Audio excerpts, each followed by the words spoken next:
Shabbat Shalom, everyone. Shabbat Shalom. Yeah, that was pretty bad. Shabbat Shalom, everyone. Shalom. There we are. I hear you now. That's good. You know, guys, have you ever gone out to lunch with buddies and just have lunch together and just talk about whatever? And ladies, you've done that before too, right? There were these three ladies that went out to lunch together, and they started talking about some of the not so pleasant habits that their husbands have. And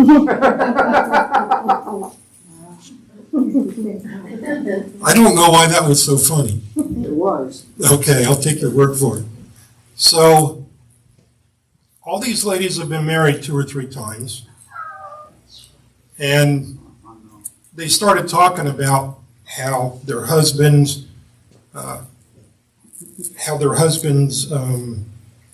compare them to their wives of the past, and how awful it was that they have to go through this. And one of the ladies just kind of sat back and just was, taking it all in, while the other two was doing most of the complaining.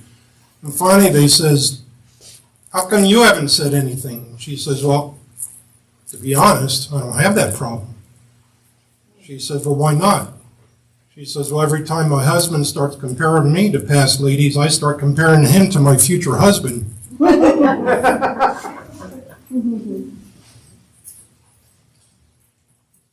So Michelle and I have been away for 3 Saturdays, and we've received warm welcomes from pretty much everyone since we came back. And just want to share a funny moment. We had a great time. Our trip was safe. A couple truckers tried to run us off the road, but outside of that, it was pretty good. We traveled through 9 states for a total of 3,068 miles. And being on this trip, now I have a beard, but I shave my neck like twice a week. So I didn't want to take my whole gear with me, so I got some of those disposable shave, some of those little disposable things, used them a couple times, throw them away. And so we picked some up, and I was using it, and I'm thinking, man, this is really great. This is really nice and sharp. And I got halfway done before I realized I forgot to take the protective cap off.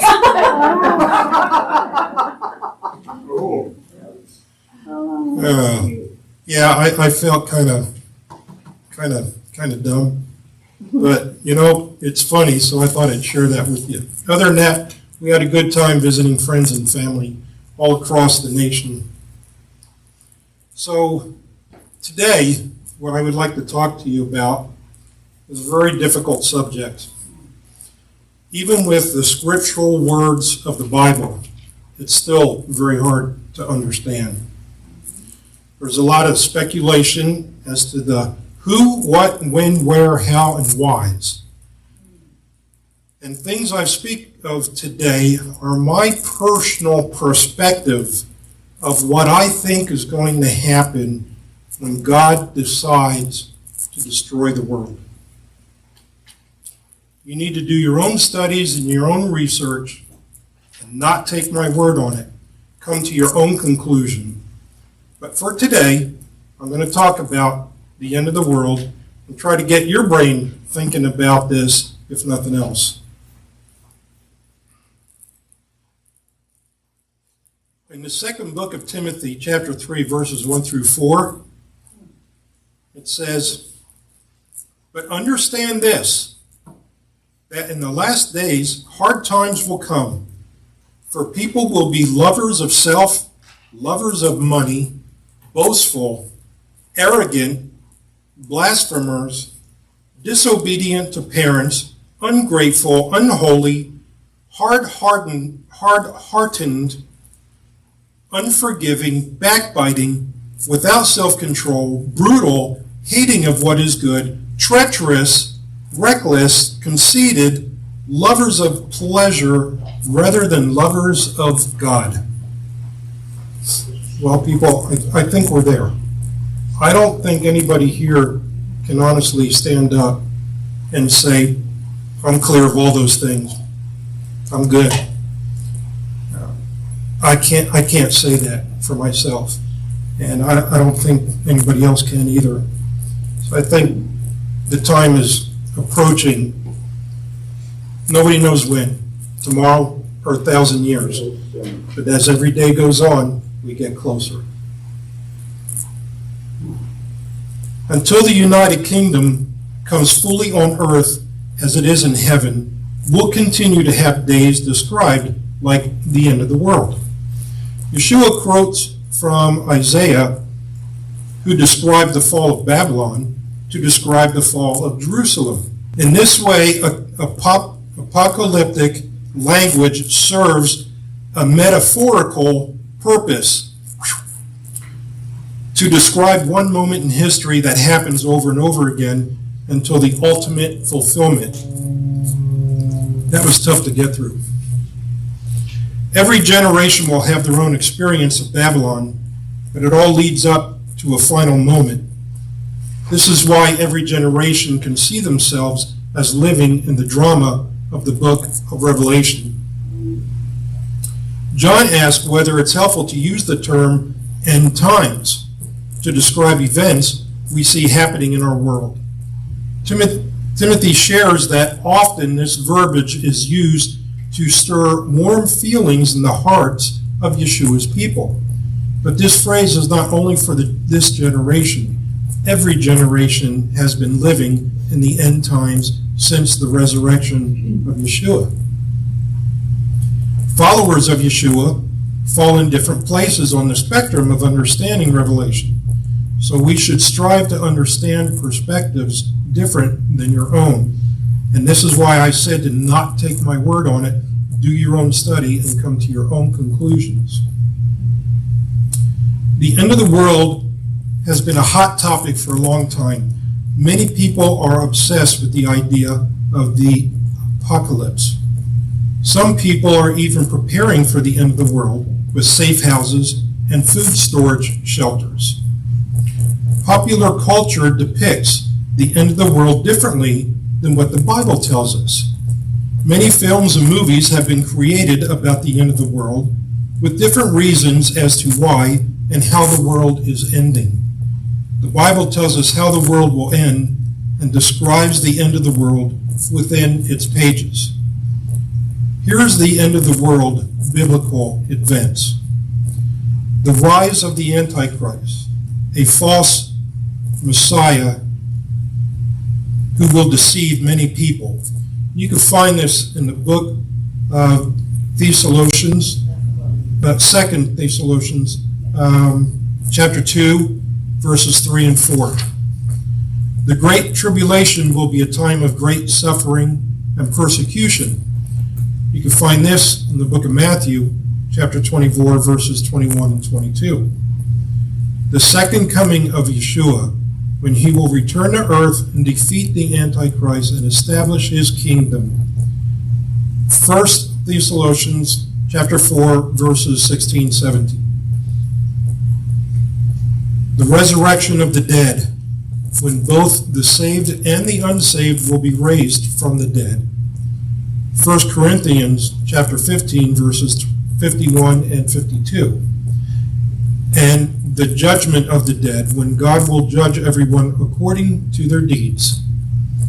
You'll find that in Revelation chapter 20, verses 11 through 15. Doomsday. The end of the world will not come right away. The Bible tells us the end of the world will not come until the end of the 1,000-year reign of Yeshua, known as the millennial reign of Yeshua. The 1,000-year reign of Yeshua will come after the rapture of the temple and the tribulation.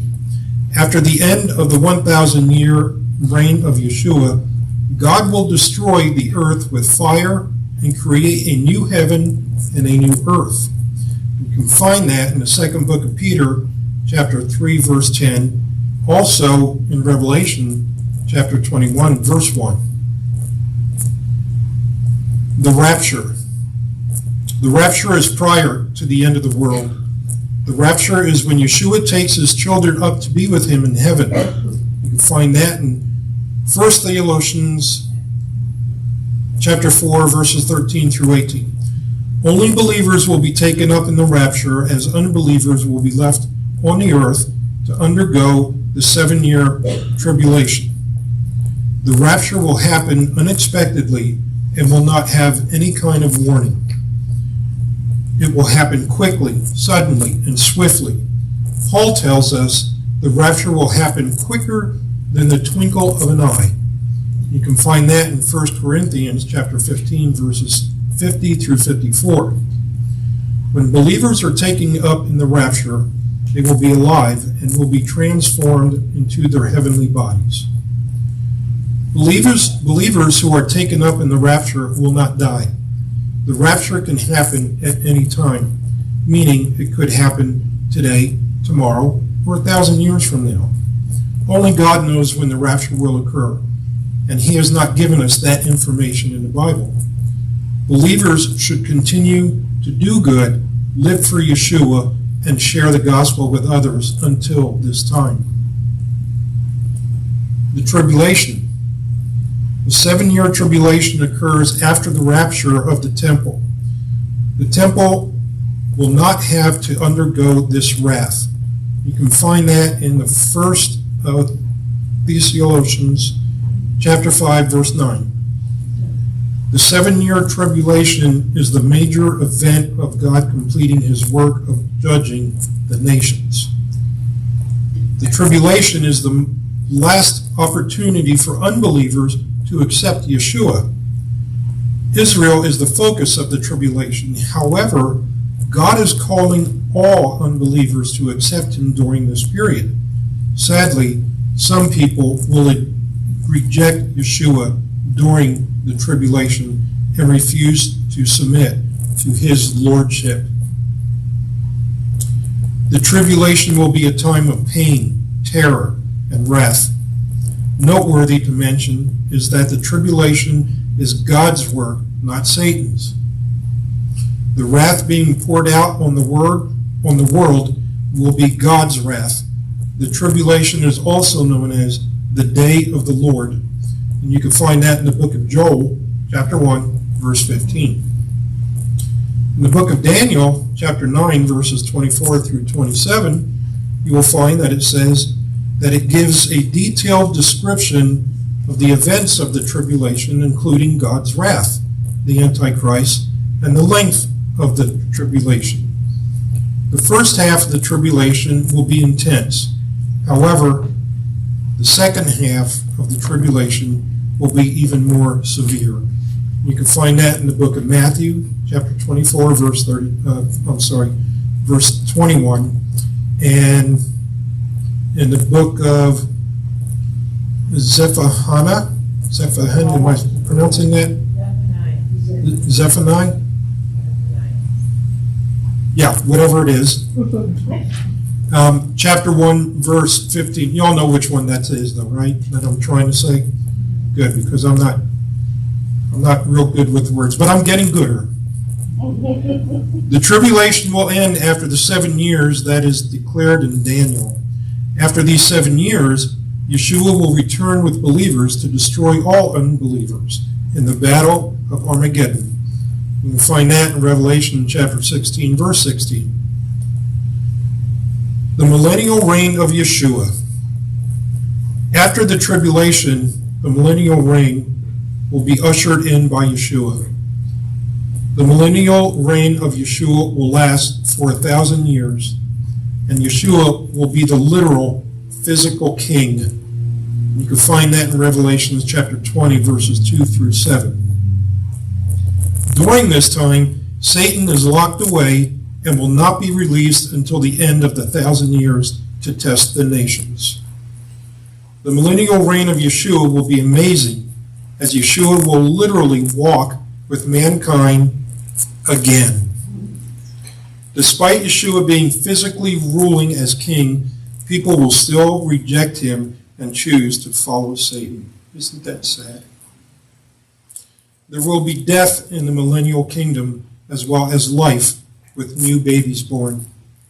However, after the millennial, no more babies will be born and nobody will die. After the millennial kingdom ends, there will be a great white throne judgment in which all unbelievers will be thrown into the lake of fire for eternity. You find that in Revelation chapter 20, verses 11 through 15. All believers will enter the eternal state in which the Bible tells us this will be the home of righteousness. You can find that in the second book of Peter, chapter 3, verse 13. The end of the world. In the second book of Peter, chapter 3, verses 10 through 12, gives us the best description of the end of the world. In those verses, the Bible tells us the day of the Lord will come like a thief. This means the end of the world will happen suddenly and quickly. The second book of Peter, chapter 3, verse 10, it says, the heavens will disappear with a roar. The elements will be destroyed by fire, and the earth and everything done in it will be laid bare. Then Peter says, when Peter says the heavens, he's not referring to the physical heaven above where God is located. Rather, the heavens refer to everyone in the solar system, including the stars, the moon, and all the planets in our solar system. Everything in the solar system will be destroyed by fire. As you can imagine, there will be a lot of noise associated with this event. The destruction of the solar system will not be a silent event, as this destruction will be louder than a crack of thunder. After the destruction of the heavens and everything in the world, the entire earth will be bare. Again, 2 Peter verses 3, verse 10. Nothing living will be on the face of the earth. This will officially be the end of the world. After the end. The Bible tells us after everything is destroyed, God is going to create a new heaven and a new earth. You'll find that in Revelation chapter 21, verse 1. This new heaven and new earth will last forever. The eternal state is what theologians call the new heaven and the new earth. God will never destroy the new heaven and the new earth because it's going to be completely perfect, without sin, and holy. You can find that in the second book of Peter, chapter 3, verse 18. Only those who are in the Lamb's book of life will be able to live in the new heaven and new earth. You can find that in the book of Revelation, chapter 13, verse 8. In order to be in the Lamb's book of life, you have to have accepted Yeshua during your life by placing faith in his death, his burial, and his resurrection. For individuals who did not place faith in Yeshua, they will be cast into the lake of fire along with Satan, the Antichrist, and the beast after the millennial reign of Yeshua. You can find that in the book of Revelation, chapter 20, verse 10. That's all the information I have about the end of the world. That is my perspective. In closing, I'd like to say that there's a lot of hate going on around the world right now. Our world is so messed up. Russia and Ukraine are still at war for over a year now. China has been threatening to take Taiwan by force, which involves the U.S. And now Hamas, which gets financial support from Iran, has declared war on Israel. And just a few days ago, Turkey announced that they will be sending support to join Hamas to fight Israel. What's ironic and sad is that the U.S. sends U.S. dollars to all these countries, including Hamas. Most of what you hear on the news is wrong, false, fake, or just a bold lie. To get the truth, you have to research and you have to dig. And when you find it, you'll know it's the truth because the Holy Spirit will tell you what the truth is. The U.S. supports Israel in many ways. Did you know that Israel is one of the top 3 countries in the world that leads in the medical field, in computer technology, and in food science? They're growing food in the middle of the desert with very little or no water. The advancements they've made are tremendous. And you know what Israel does when they achieve or discover or acquire a breakthrough? They take this knowledge and they give it to the U.S. They call us and they say, hey, we just figured out how to do this. Here, we want you to have it. Isn't that awesome? Other countries, they don't share it with us, or at best, they sell it to us for a price. Now, wait a minute, Gary.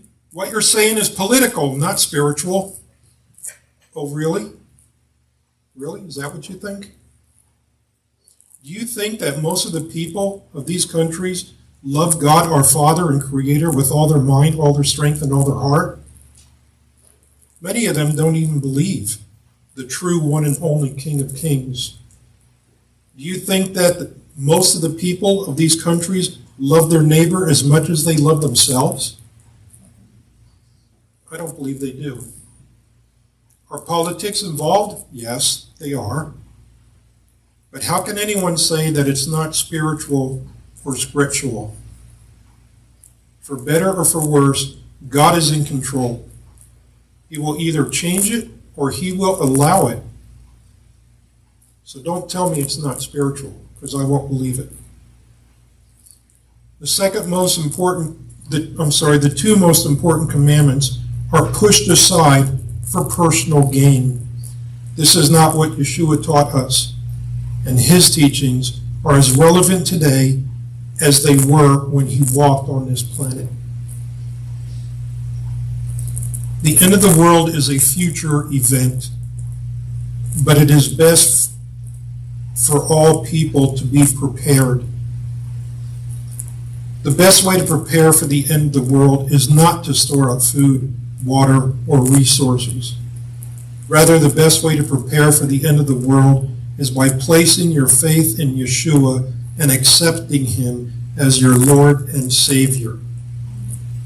For there is nothing here that you won't find in heaven. Thank you so much, and God bless.